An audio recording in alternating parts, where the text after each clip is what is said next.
No, Dilip is the gem of a person. Yes, yes. There is no other words ಅವ್ರ ಬಗ್ಗೆ.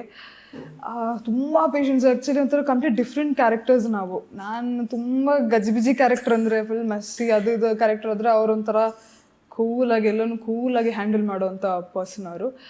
ಸ್ಟಾರ್ಟಿಂಗಲ್ಲಿ initial ಡೇಸಲ್ಲಿ ನಾನು ಮಾತಾಡಿರಲಿಲ್ಲ. ಅವರು ಬಂದು ಕೇಳುವಾಗೆಲ್ಲ ನಾನು ಸುಳ್ಳು ಹೇಳ್ತಾ ಇದ್ದೆ, ನಂಗೆ ಹುಷಾರಿಲ್ಲ. ಅವರು ಇನ್ನೊಂದ್ಸಲಿ ನೀವು ಹಿಂಗೇನಾ ಸೈಲೆಂಟ್ ಆಗಿ ಇರ್ತೀರಾ ಅಂತ ಕೇಳಿದ್ರು. ಅಂದ್ರೆ ಇನ್ನು ಎಪಿಸೋಡ್ ಶೂಟ್ ಆಗಿರಲಿಲ್ಲ, ಫಸ್ಟ್ ಪ್ರಮೋಷನ್ ಅದು ಇದು ಅಂತೇನೋ ನಡೀತಾ ಇತ್ತು. ನಾನು ಮಾತಾಡ್ತೀನಿ ಬಟ್ ಇವತ್ತು ನಂಗೆ ಹುಷಾರಿಲ್ಲ ಅಂತ ಸುಮ್ಮನೆ ದಿನ ಸುಳ್ಳು ಹೇಳೋದು. ಅವ್ರಿಗೆ ಅನ್ಸಿರ್ತೀನಿ ಏನಾಗಿದೆ ಅವಳಿಗೆ ಅಂತ. ಸೊ ಒಂದಿನ ಬಂದು ಫೋಟೋ ಶೂಟ್ ಆಯ್ತು ಹಿಂಗೆ. ಅವರು ಸಿಂಗ್ಯುಲರಲ್ಲಿ ನಿನ್ನ ನೋಡು ಹೆಂಗ್ ಟಾರ್ಚರ್ ಕೊಡ್ತೀನಿ ಅಂತೆಲ್ಲ ಅಂದ್ರು. ಏನ್ ಯಾವನು ಹಿಂಗ್ ಮಾತಾಡ್ಸ್ತಾನೆ ಅಂತ. ನನ್ ಅದು ಒಳಗಡೆ ಇದೆಯಲ್ಲ ನನ್ನ ಕ್ಯಾರೆಕ್ಟರ್, ಅದನ್ನು ಹೊರಗಡೆ ಬಂದಿಲ್ಲ.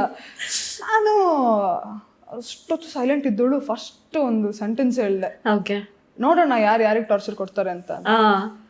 ಅಲ್ಲಿಂದ ಸ್ಟಾರ್ಟ್ ಇದ್ದು. ದಿಲೀಪ್ ಇವತ್ತು ಎಲ್ಲೋದ್ರು ಹೇಳ್ಕೊಳ್ತಾರೆ. ಅದ್ ಯಾವ ಗಳಿಗೆ ನಾನ್ ಆ ಸೆಂಟೆನ್ಸ್ ಹೇಳೋದ್ಲು, ಅವಳದಕ್ಕೆ ಹಂಗ ಉತ್ತರ ಕೊಟ್ಲು, ಅದ್ ಹಂಗೆ ಆಗೋಯ್ತು ಅಂತ. ಸೊ ಅಲ್ಲಿಂದ ಆಮೇಲೆ ನಮ್ದೊಂದು ಸಾಂಗ್ ಶೂಟ್ ಆಯ್ತು. ಅಲ್ಲಿಂದ ಸ್ಟಾರ್ಟ್ ಆಗಿದ್ದು ನಮ್ಮ ಬಾಂಡಿಂಗ್ ಬಂದು ಅದು ನೆಕ್ಸ್ಟ್ ಲೆವೆಲ್ ಬಾಂಡಿಂಗ್ ಆಯ್ತು. We are so close to each other. ಇವಾಗ್ಲೂ ಅಷ್ಟೇ ನಂದೇನೇ ಡಿಸಿಷನ್ಸ್ ಇಲ್ಲಿ ನಾನು ಸ್ಟ್ರಗಲ್ ಮಾಡ್ತಿದ್ರೆ ತಗೊಳಕ್ಕೆ ಅವ್ರು ಹೆಲ್ಪ್ ಮಾಡ್ತಾರೆ, ಅವ್ರು ಸ್ಟ್ರಗಲ್ ಮಾಡ್ತಿದ್ರೆ ನಾನು ಹೆಲ್ಪ್ ಮಾಡ್ತೀನಿ. ಸೊ ಒಂಥರ ಇವಾಗ ಫ್ಯಾಮಿಲಿ ಫ್ರೆಂಡ್ಸ್ ತರ ಆಗೋಗಿದೆ.